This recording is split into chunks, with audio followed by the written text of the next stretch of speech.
Hi friends, and welcome back to my channel. It's Fatmata here from Traditionally Inspired Meaningful Art, and today we are going to take a little walk through all of my unfinished projects. UFOs, some would like to call them. Let's dig in.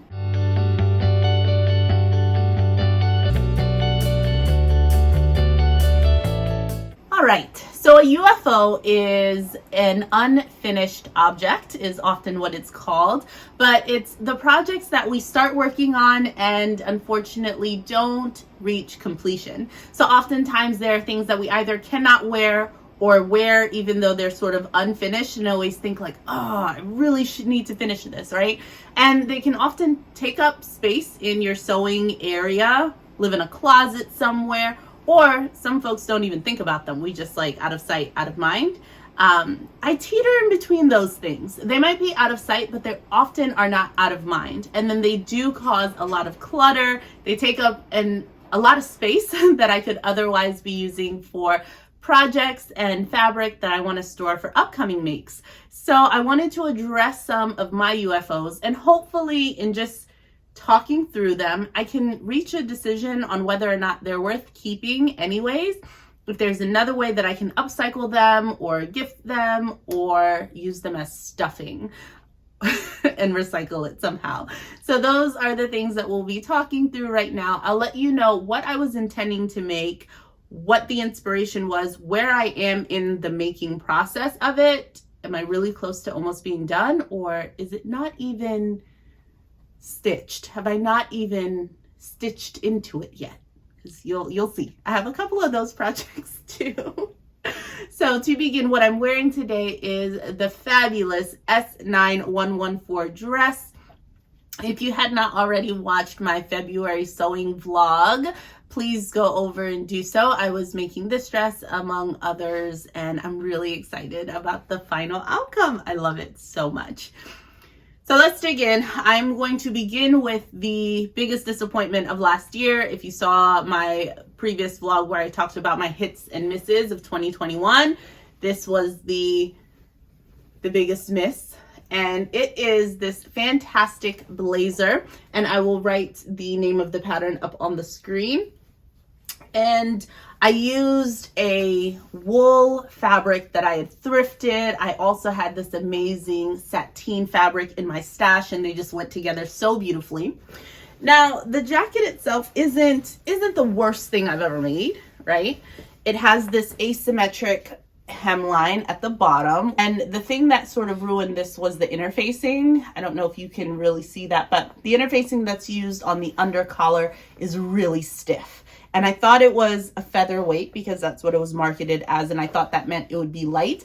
And while I felt that it was a little bit rough, I thought maybe after it washes, it'll kind of behave, and it did not. So I was too early in my sewing journey to kind of know to make a call on the interfacing, and I just tried to trust the process, and it did not work in my favor. However, I don't want to give up on this jacket. I put in a lot of time and effort, and I think it has good bones, and it's in a place where it could be salvaged. I also have not finished the sleeves. I looked at my stash and I saw that I had a bit of the wool and a bit of that sateen left. Now, my goal as far as finishing this off is to actually turn this into a cropped blazer and just wear it like this. That's what I'm thinking. But I would either put a button closure if that were to be the case and just wear it this way, cropped, or add an extension like a tie and have it sort of clip or snap or something like that in the back. That's my idea currently. I would then have enough of that wool down here at the bottom to lengthen the sleeve a little bit and add a cuff, maybe adding that sateen to the cuff. That might be something to tie in the sateen that's in the lapel. So that's what I'm thinking for this. And I do think it would be something that I would wear if it were a completed garment. Within that red collection, there was another make that was also, it hurt me a little bit. So it is this red lace blouse. And I want to love it so much. I want to love this top so much because I love the fabric. I think execution wise, I didn't figure out the lining situation that well. And I think that's really what made this project a fail. And the inner sleeve lining as well, and figuring out how I want the sleeve to finish off.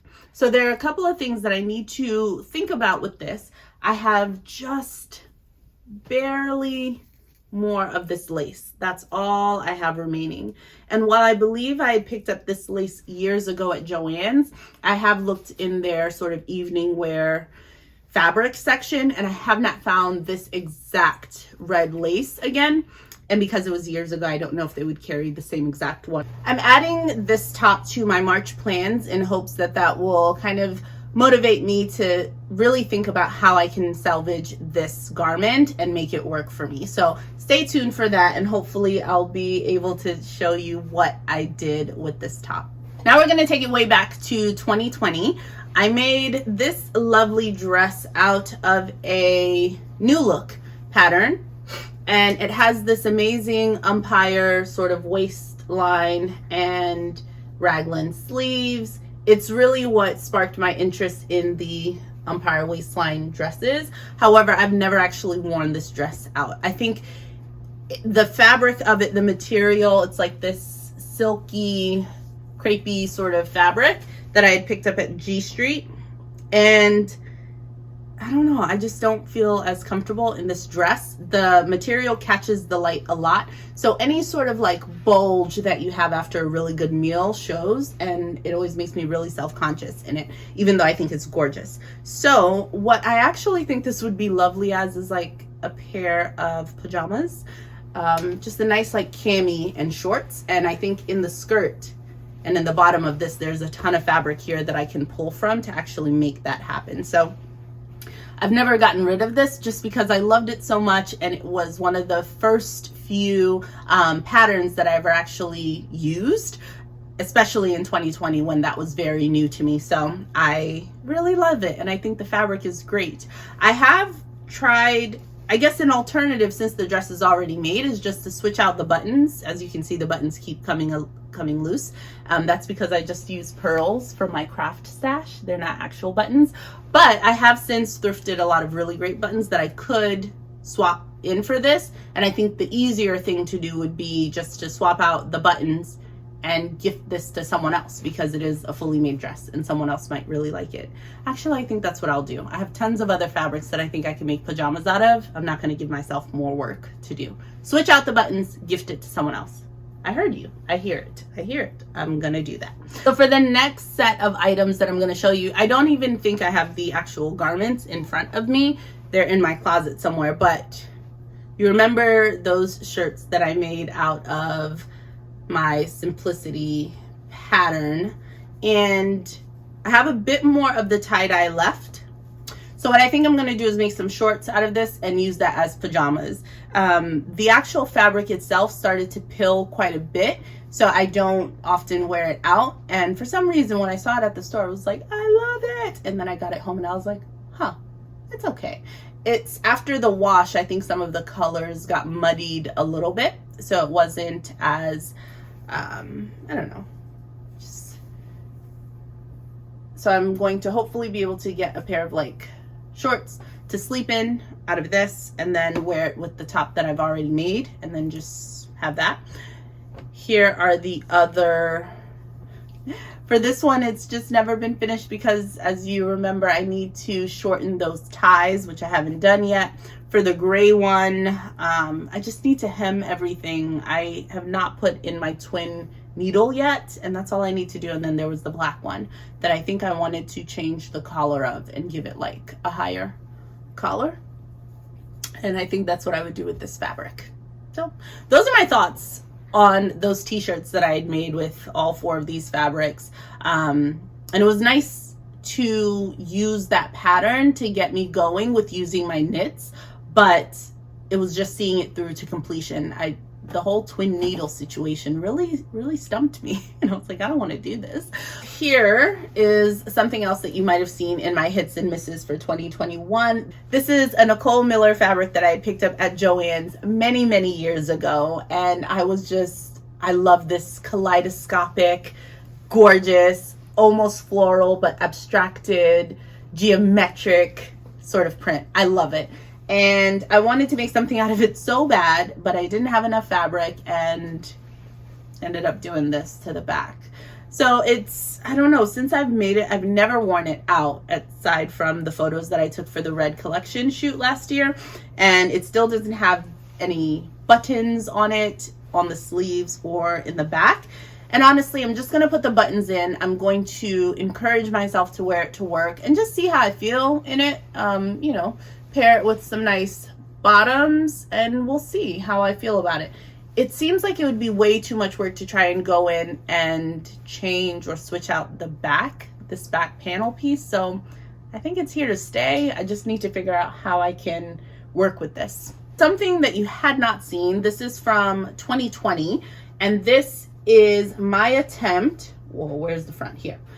So for this garment, I was testing out a French dart, and I'm turning it inside out so you can kind of see, but that is a French dart. This was a self-drafted pattern. I used my self-drafted bodice block and just repositioned the bust dart and put it down here as a French dart.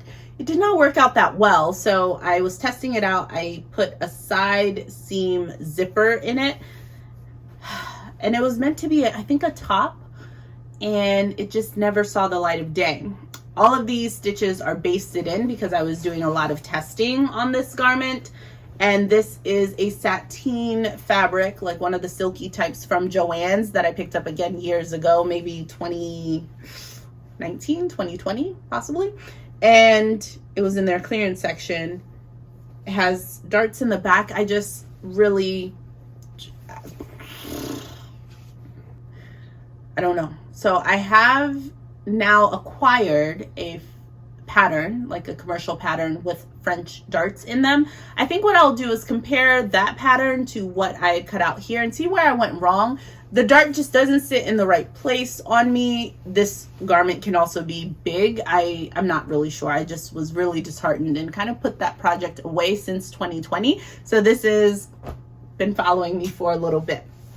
Then I have these sort of like pistachio, this like sage green, this foam green sort of thing.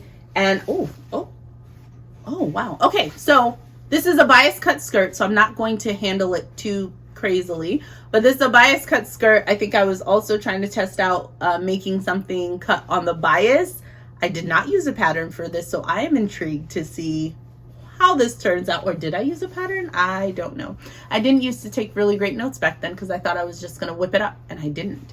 So I can tell it's cut on the bias because I can see the grain lines and I can see it stretching, but I'm not going to pull it. I'm not going to pull it.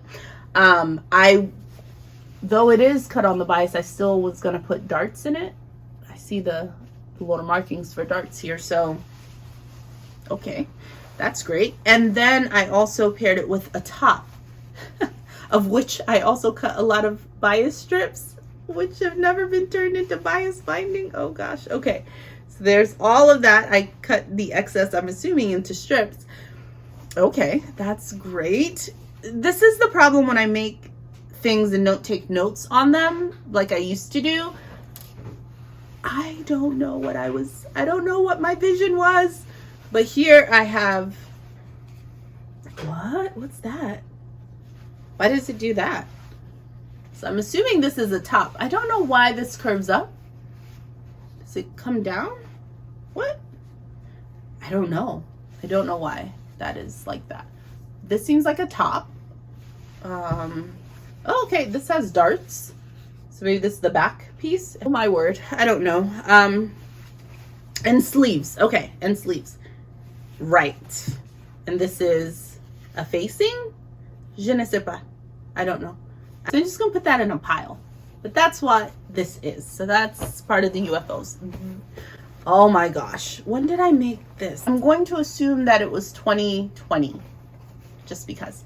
But this is some Ankara fabric that I had in my stash, and it was just so bright and bold that I think I wanted something to wear for the summer. I used a basic bodice pattern, the S8599. I think this is the bodice pattern I was using for this, just to test it out, and I think I cut it way too small. Like, this seems snug even as I'm just sitting here, and it was going to have tiers and tiers of fabric. I think I cut them all the like different layers of the fabric out that I was going to make the tiered skirt out of. And I did not put a zipper in the back. I think I was just going to have it with like a little hook and eye closure, I guess, like a keyhole back opening. I still put the darts at the waistline, which wouldn't make sense if I wanted this to be able to go over my head since I don't have a zipper in it, you know? I don't know. Anyways, these colors don't spark that much joy for me. I think this was more of a wearable toile, and I'm going to put it in the same pile with the green pistachio. Like, if ever I am so bored and need to make something, here I go. Otherwise, I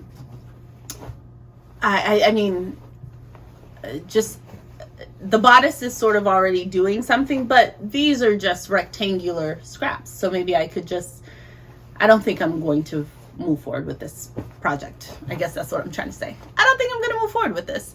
I'm going to cut myself some slack on that one. Then we have this gorgeous fabric, and it's one that I loved so much. It was a part of my vacation collection, and just, it didn't end up being what it was meant to be. I do have the sleeves here, the remnants of that, and I will be revisiting this summer. So it's this gorgeous like limey green with all these speckles on it. I do think I'm going to revisit this because I see quite a bit of potential in what I can actually make with it. I've already committed to the fact that it needs to be raglan sleeves because that's what I have. I have no more of this fabric, unfortunately. So it's just this and the sleeves. I think if I'm going to revisit this, I will need to incorporate another fabric to make this work. So that's been the idea, and I'm really looking forward to revisiting this in the summer. Now I have my entire little bag with all of the other things from 2021. All right, so in 2021, if you saw my recap video, you would have seen the black and white collection. That's what I started off the year with, and I was really proud of the things that I made there.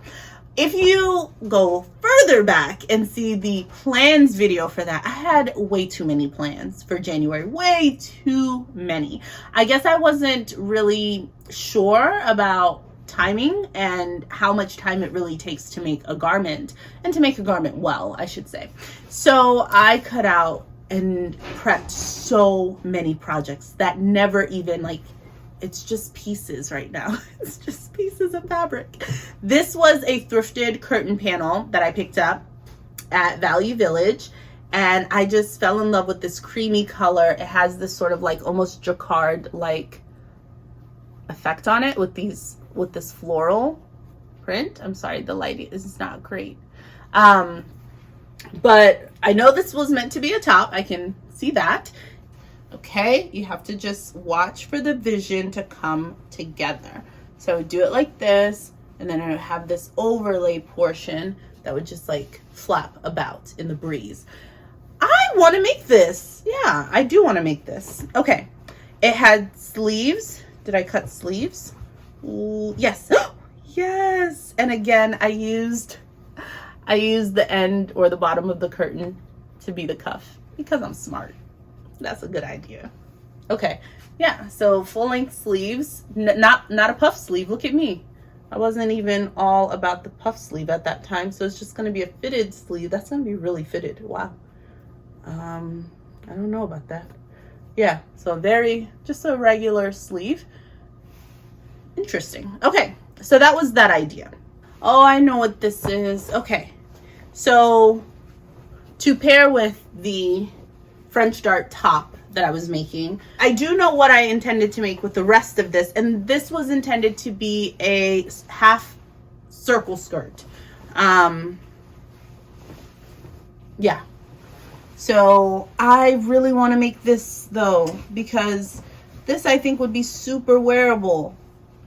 I did not put any stay stitching up at the top, so all of this is just stretching it out. But anyways, I think I wanted to add pockets and have been going back and forth about that, which is why it's still in a piece, because I think it would be a lot simpler to just say I'm not going to add a pocket and then do the one seam up the back, add the waistband, and then call it a day, put the zipper in and call it a day. But I kept thinking to myself, you know, the sateen fabric could probably hold the weight of a pocket and whatever I would add into my pockets. So I should probably do that. But that would then take a lot more time and thought to figure out like where to put it, you know, how I need to cut the fabric again. And that's what stopped me in my tracks. So either I just like move on, put it in there, at least it's wearable, and just commit to wearing a purse. That could be that. But how good would that be with the blazer that I'm gonna finish up? The colors would just go together so well. So that would be something already that I could pair with that blazer if I make it work. Oh, from the black and white collection. I was so proud of this dress, you guys. This was my 2-print dress, and it was inspired by a dress that I had seen on an Instagram vlogger that I follow, and her dress was gorgeous, but I found out what brand the dress was from and found a way to kind of hack it and make it my own. So I was really excited about this. It also allowed me to use this fabric, which I had had in my stash for ages, but only had like a really small amount of it. Now the reason why it's in this is because there's a huge hole in it. Oh my gosh.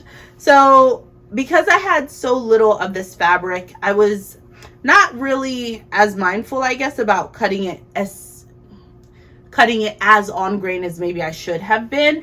And I also, at that time of my sewing, just thought that the serger was my best friend and that was all I needed.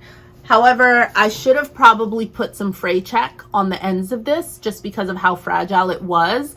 And probably this could have done with some French seaming because it just pulled right out of that. Now, I can tell you why this happened. It didn't just happen. I actually took an interview in this, and this was the day that I got offered the job, and I was really excited. So when my husband came back, I was like, oh, I got that job. And I stepped on the bottom of the dress unknowingly and like jumped up because I was excited, and I just started and I ripped the dress. So the dress has really fond memories. Yeah, it's my interview dress, and it was awesome. So I just need to figure this out. Probably add some fray check, go back in and see how I can attach it back to the bottom, because yeah, since I don't know, maybe that interview was like April. I've never gotten to wear this, April of 2021. So I love this dress though. It really showed me how I was able to use ingenuity and really figure things out on my own. And I think my earlier makes in 2021 were often self-drafted because I was coming off of 2020, where many of the things that I made were also self-drafted. So it was really nice to kind of see how I was taking my thoughts and ideas and bringing them to life on my own. So I'm really proud of this and just need to fix it. Oh yeah. Okay. So in my black and white collection, so many unfinished things in my black and white collection, I had cut this out, and I think it was meant to also be a peplum top, but with like, what was I don't even think this is supposed to be the shape. Look at how my bust is not that large. I don't need that curve to be that deep. Anyways, so this was going to be, what's the name of it? A princess seamed bodice or top. Okay. Now, in hindsight, when I look at this now, I just think to myself that even though this isn't sheer, this material, which I had picked up at G Street a while ago, I think at the top of that year, but it's this like creamy colored, it has a really nice texture to it, which I think is really cool, and that's why I liked it so much. But it is still cream or ivory or white, right? So I think the princess seams would show, like the seaming in this section would show. So I don't know if that was the best idea to do with this. Anyway, it is still in pieces, lots and lots of pieces, because princess seams are so needy, and this I think is extra. But I have to like look through my fabric and say like, oh, okay, that's what I meant. So this is a sleeve. So I guess it was gonna have a sleeve, a 3/4 sleeve, it seems, because that's not that long. And I also have here, okay, this was supposed to be a peplum top. I think this is the peplum, and it's like a high-low peplum. Okay, I was going for an asymmetric look, it seems. So that's interesting. I guess to the side, because it's not even symmetrical, like that would go in the back. Or does it? Oh, maybe it does go. What? I don't know. Could be. Oh boy. Another self-drafted, self-cut out make that's just in pieces from the black and white collection at the top of 2021. And it doesn't give me the same like true excitement like I have for the other curtain top with the asymmetric cut. Like, I'm really excited for that one. This one, I would like to see it made up, but it's not like shooting up the charts as far as priorities go. All right. So I hope you enjoyed that roundup of my UFOs. So while UFOs mean unfinished objects, I like to think of my UFOs as projects that I am undoubtedly feeling optimistic about. So if you need to reframe the term UFO for your own sanity and to not feel like you're behind or, you know, taking up space, just say that you're undoubtedly feeling optimistic about these projects, as I am. Let's spread that around, guys. But I am kind of feeling optimistic about quite a few of these. Some, it was nice to see that they would be quicker fixes. So maybe just doing, you know, adding buttons or swapping out buttons so that it's wearable for someone, even if I don't plan to keep it. That's really good. Other things like the black and white dress, it's just to sort of mend it a little bit, while I have some other makes like my half circle skirt here, which are just pieces, as well as all of these sort of, you know, the ivory shirts from the black and white collection. So those I think would take a bit more time to think about. I wasn't as good back then about documenting all of my makes. However, I am in the black and white collection from 2021 in my handy dandy book, and I can sort of see some of the plans. So this is that top that I was just showing you. I think this is the black and white dress that I made, and I think this is the peplum cream top that I just showed you that I had cut out. So some of it is here, right? I have some notes about it, so hopefully I'll be able to utilize this to actually finish some of these garments when the time comes. Yeah, so this has shown me that utilizing my sewing planner and my sewing journal is a great idea, particularly in instances like this where maybe the weeks and months get away from me and I don't actually get to finish those projects. If they ever do go into my undoubtedly feeling optimistic about this pile, then I want to be able to kind of go back to them so I can be optimistic about finishing it, because I know what the end goal was and it's not just pieces that I'm trying to puzzle together and hope for the best. I do like the fact that when you use patterns, right, you are able to have some sense of what the final garment was meant to look like, and that can help you along the way, and you just have those steps, whereas some of this I'm sort of figuring it out as I go along, which I can now see the appeal of moving towards patterns.